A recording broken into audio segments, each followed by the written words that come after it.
بسم اللہ الرحمن الرحیم۔ قرآن مجید کے سمجھنے کے بنیادی اصول۔ قرآن مجید کے طالب علم اور اس سے حقیقی استفادہ کرنے والے کے لیے سب سے پہلی اور بنیادی شرط یہ ہے کہ اس کا دل قرآن کی عظمت سے معمور ہو اور یہ بات اس کے رگ و پے میں راسخ ہونی چاہیے۔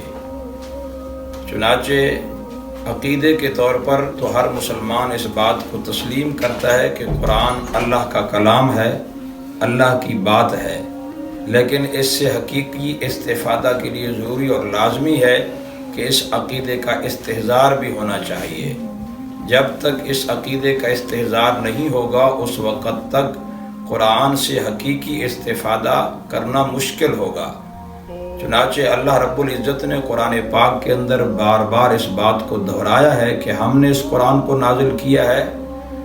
اس قرآن کو اپنی طرف منسوب کرنا اور پھر اس نسبت کو بار بار دہرانا یہ محض سلسلہ سند کے طور پر نہیں بلکہ اس کتاب کی عظمت، فضیلت، مقام، مرتبے اور بلندی کو ظاہر کرنا مقصود ہے۔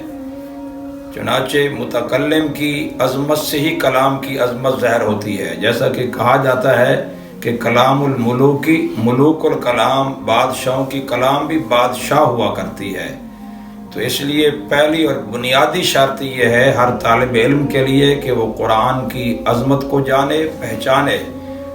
امام شاطبی رحمہ اللہ نے الموافقات کے اندر یہ بات بیان کی ہے کہ جو شخص دین کو جاننا چاہتا ہے تو اس کے لیے ضروری اور لازمی ہے کہ وہ قرآن کو اپنا مونس اور ہمدم بنائے، شب و روز قرآن سے تعلق قائم رکھے، اور یہ تعلق علمی بھی ہو اور عملی بھی ہو۔ جو آدمی قرآن سے علمی اور عملی تعلق قائم رکھے گا وہی بندہ قرآن سے حقیقی استفادہ کر سکے گا۔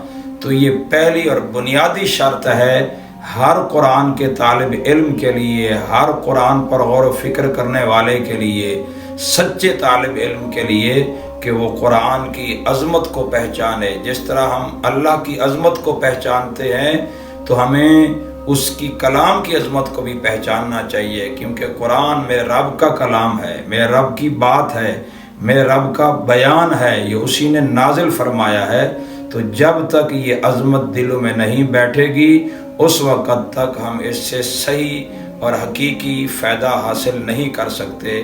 اللہ تعالیٰ سے دعا ہے اللہ ہم سب کو قرآن کی عظمت پہچاننے کی اور اس سے حقیقی استفادہ کرنے کی توفیق عطا فرمائے۔ وما علینا الا البلاغ المبین۔